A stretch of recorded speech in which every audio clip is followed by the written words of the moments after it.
আসসালামু আলাইকুম। এবারের নির্বাচন বাংলাদেশ রাষ্ট্র এবং বাংলাদেশ জনগণের জন্য নানান দিক বিবেচনায় অতি গুরুত্বপূর্ণ। কারণ এবারের নির্বাচনের সাথে অনুষ্ঠিত হতে যাচ্ছে বাংলাদেশের ইতিহাসে চতুর্থবারের মতো গণভোট। কিন্তু এটাকে নিয়ে কিছুদিন আগে ব্যাপক আলোচনা থাকলেও এখন এটা অনেকটা আলোচনার বাইরে। কিন্তু কেন? এই গণভোটে কি আছে যে এটাকে নিয়ে এখন আলোচনা হচ্ছে না? যেখানে নির্বাচন নিয়ে পুরো বাংলাদেশ অনেক আলোচনার মধ্যে আছে। তারপরে সবগুলা রাজনৈতিক দল নিজেদের সংসদীয় আসনের জন্য যেভাবে প্রচার প্রচারণা করতেছে, আর এটাকে নিয়ে কেউ প্রচার প্রচারণা করতেছে না। মনে হচ্ছে এটাকে নিয়ে কারো দায় নাই। মানে মনে হচ্ছে সবাই এটার বিরুদ্ধে। জাস্ট সরকার এটাকে নিয়ে কিছু প্রচার প্রচারণা চালাচ্ছে, বাট এটা যথেষ্ট না। আরো প্রচার প্রচারণা চালানোর দরকার ছিল, কারণ সাধারণ মানুষ জানেও না যে এবারে নির্বাচনের সাথে গণভোট হবে বা সংবিধান সংস্কার হবে। এটাকে নিয়ে আরো ব্যাপক পরিসরে আলোচনা, মানে প্রচার প্রচারণা করা দরকার ছিল আমার মনে হয়। জাস্ট দেখেন, মানে কি হ্যাঁ ভোট দিলে কি হবে বা না ভোট দিলে কি হবে, আমি দুই একটা পয়েন্ট বলতেছি। দেখেন, যদি এগুলা বুঝেন তাহলে বুঝবেন যে রাজনৈতিক দলগুলা কেন এটাকে নিয়ে এত প্রচার প্রচারণা চালাচ্ছে না, যেখানে সংবিধান সংস্কার হবে এত বড় একটা কাজ। কারণ সংবিধান সংস্কার করার এরকম সুযোগ বারবার আমাদের জনগণের হাতে আসে না।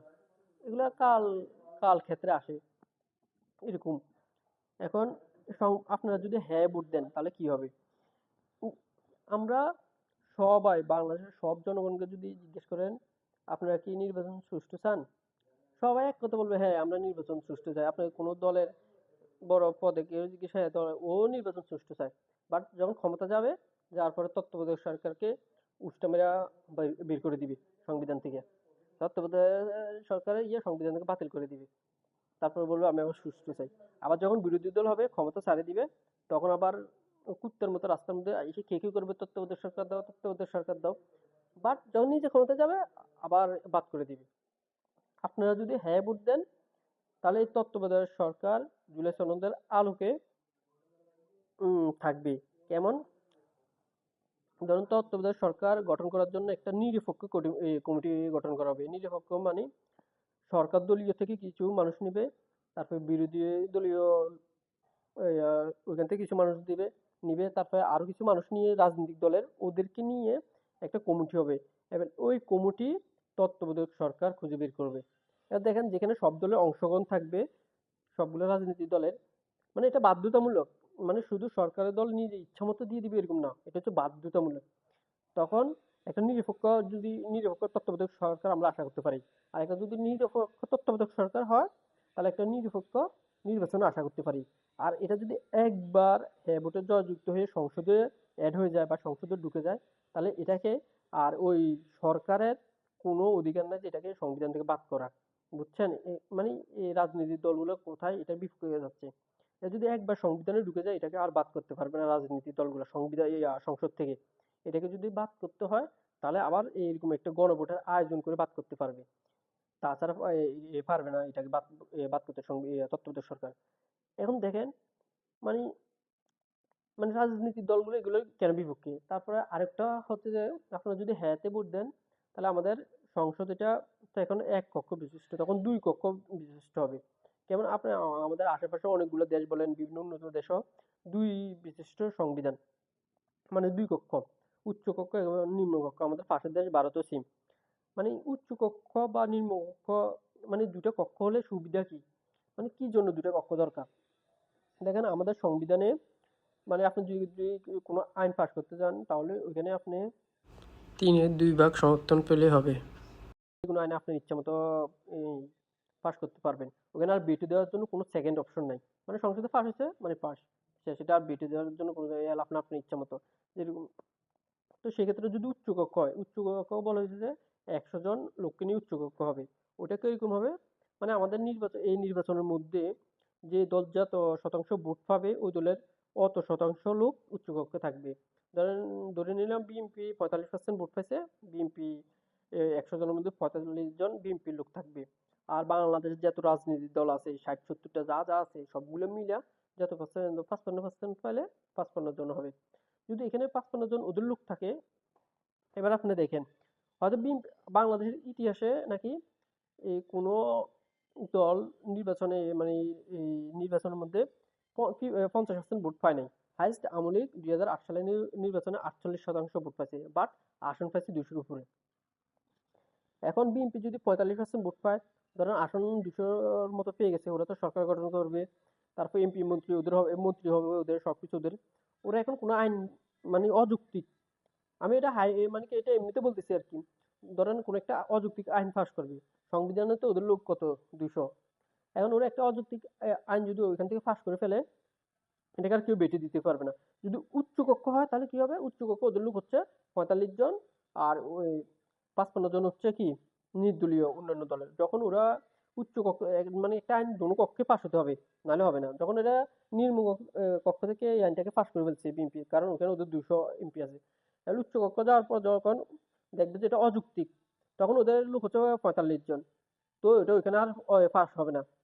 বুঝছেন, মানে কোথায় এসে আটকাচ্ছে, মানে ওরা অযুক্ত। এখন যদি ওদের কিনা পালিত বা গৃহপালিত 2-3 জন 4 জন এমপি থাকে, তাহলে তো অন্য ভিন্ন বিষয়, বাট সিস্টেম এটাই, ওখানে এটা আর পাস হবে না, হয়তো বা ওরা বিটু দিলে এটা পাস হবে না।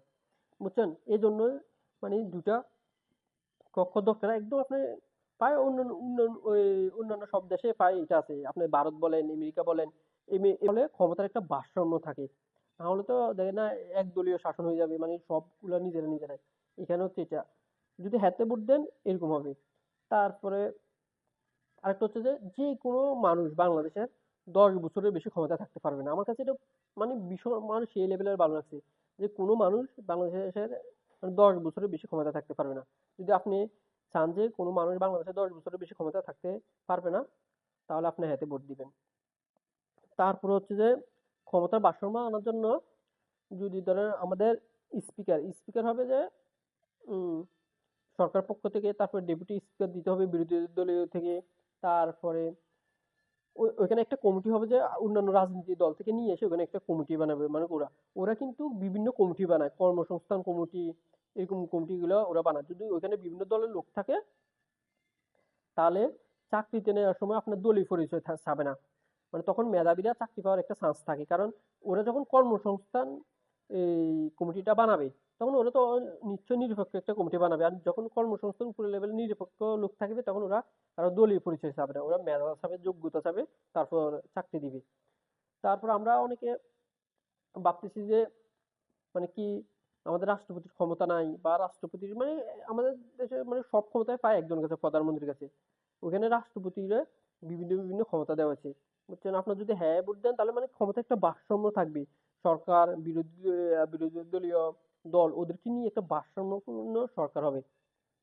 মানে যদি আপনি মানে কি এগুলা এই পয়েন্ট গুলা বুঝেন, তাহলে বুঝবেন যে কেন আপনার হ্যাঁতে ভোট দিতে হবে, আর কেন রাজনৈতিক দলগুলো চায় না যে এটা আরো বেশি প্রচার হোক। কারণ ওরা তো চায় যে সারা জীবন ক্ষমতা টিকে থাকতে।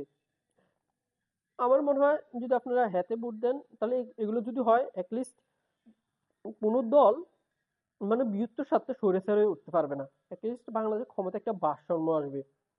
আর যদি নাতে ভোট দেন, তাহলে তো যে লাউ ওই কদু থাকবে, আগের মতো সবকিছু আগের মতোই চলবে সিম। আর যদি হাতে ভোট দেন, তাহলে আপনার এই তত্ত্বাবধায়ক সরকার কম্পারম এগুলো আর বাদ করতে পারবে না, একজন 10 বছর বেশি ক্ষমতা থাকতে পারবে না, এগুলো এগুলো হবে। আর যদি হ্যাঁ ভোট জয়যুক্ত হওয়ার পর যদি কোনো দল মানে কি এটাকে সংসদে গিয়ে পাস মানে কি এটাকে অ্যাড না করে, এটা না মানে, তাহলে বাংলাদেশে আরেকটা গণ অভ্যুত্থান হবে, আমার মনে হয় কম্পারম। আর যদি আপনারা নাতে দেন, তাহলে তার কিছু করার নাই, জেলাও শিখুদু। আবার অনেকে প্রোপাগান্ডা চালাচ্ছে আপনি যদি হেতে ভোট দেন নাকি 71-72 সালে সংবিধান বাদ হয়ে যাবে, কিন্তু আসলে এরকম কিছু না। ওই সংবিধান থাকবেই, মানে ওটার সাথে এগুলো অ্যাড হবে, যে কারণ সংবিধান সংস্কার তো আমাদের বাংলাদেশে হচ্ছে অনেক দিন ধরে, সংবিধান সংস্কার হচ্ছে। তো ওটা করতেছে সংসদে গিয়ে এমপিরা। বাট এইবারে আমাদের সুযোগ, আর এইবার যে বিষয়গুলো আসতেছে, এই বিষয়গুলো যদি একবার অ্যাড হয়, তাহলে সংবিধানে যেরকম তত্ত্বাবধায়ক সরকার ব্যাপারটা, এগুলো আর এই আর সংবিধান থেকে বাদ করতে পারবে না। এবার বুঝেন, ডিসিশন নেন। এগুলো আরো অনেকগুলো বিষয় ছিল, আমি সহজে দুই একটা বলছি, কারণ ভিডিও অনেক লম্বা হয়ে যাচ্ছে, নাহলে আরো 2-3টা বিষয় নিয়ে বলতাম। মানে সংস্কারের এই সংস্কারের বিষয় ছিল 131টা নাকি কটা দিয়েছিল জানি সংস্কার কমিশনার, মানে সংস্কার করার জন্য। তার মধ্যে মাত্র 30টার সাথে মানে একমত ছিল বিভিন্ন দল। তাও মানে ওদের এই 30টা বিষয় একমত আনার জন্য এক্সট্রা করে একটা ঐক্যমত কমিটি গঠন করা লাগছে। এবার দেখেন কি আর কিভাবে ঐক্যমত হবে বুঝেন নাই? এই যখন এই বিষয়গুলো আসে তখন তো ওরা বড় বড় রাজনীতি দলগুলা ঐক্যমতে আসবে না। তবে আমার কথা হচ্ছে যে আপনি মানে হ্যাঁতে দিবেন না নাতে দিবেন, লিস্ট নিজে একটু জেনে শুনে বুঝে দিবেন। কোনো কারো একটা কথা শুনে দিন লিস্ট ওখানে যে বিষয়গুলো লেখা থাকবে মনে হয় আপনি হ্যাঁতে বা নাতে ভোট দেওয়ার সময় ওখানে 4টা নাকি 5টা বিষয় লেখা থাকবে। লিস্ট ওই বিষয়গুলো 1 মিনিট সময় নিয়ে পড়বেন। পড়ে যদি আপনার মনে হয় যে না হ্যাঁ আমার নাতে দেওয়া দরকার নাতে দিবেন, আর যদি মনে হয় হ্যাঁতে দেওয়া দরকার হ্যাঁতে দিবেন। আমার মনে হয় এরকম সুযোগ বারবার আসে না, মানে কি জনগণের হাতে। এগুলো কালে ক্ষেত্রে বদলে একবার আসে দুইবার আসে। আগে 3বার আসছিল যে ওগুলো কিন্তু এমন ছিল না, ওগুলো ছিল 2বার। যে রাষ্ট্রপতি শাসন আমি বলতেছি রাষ্ট্রপতি মানে একজন ব্যক্তি কি আপনার ক্ষমতা দেখতে চান নাকি চান না, শেষ ভোট এরকম হয়েছে এবার না। আর তৃতীয়বার হয়েছে যে রাষ্ট্রপতি ক্ষমতা থেকে কি সংসদীয় ক্ষমতা আসবে কিনা এরকম। এবারই ফার্স্ট যে সংবিধান সংস্কারের কাজে জনগণ সরাসরি ভোট দিতে পারতেছে। আর এই সংস্কারগুলো আপনি যদি ওই ভোট দেওয়ার আগে 1-2 মিনিট ওই বিষয়গুলো একটু পড়বেন, পড়ে দেখবেন ওখানে 3-4টা বিষয় উল্লেখ থাকবে। তত্ত্বাবধায়ক সরকার, তারপর একজন 10 বছরের বেশি ক্ষমতা থাকতে পারবে না। এই বিষয়গুলো একটু পড়ে যদি মনে হয় যে হ্যাঁ এগুলো তো আমার সাথে মিলে যাচ্ছে, বা আমিও এরকম চাই আমাদের দেশটা এরকম হোক, ক্ষমতার একটা ভারসাম্য থাক, তাহলে আপনার আশা করি হ্যাঁ ভোট দিবেন।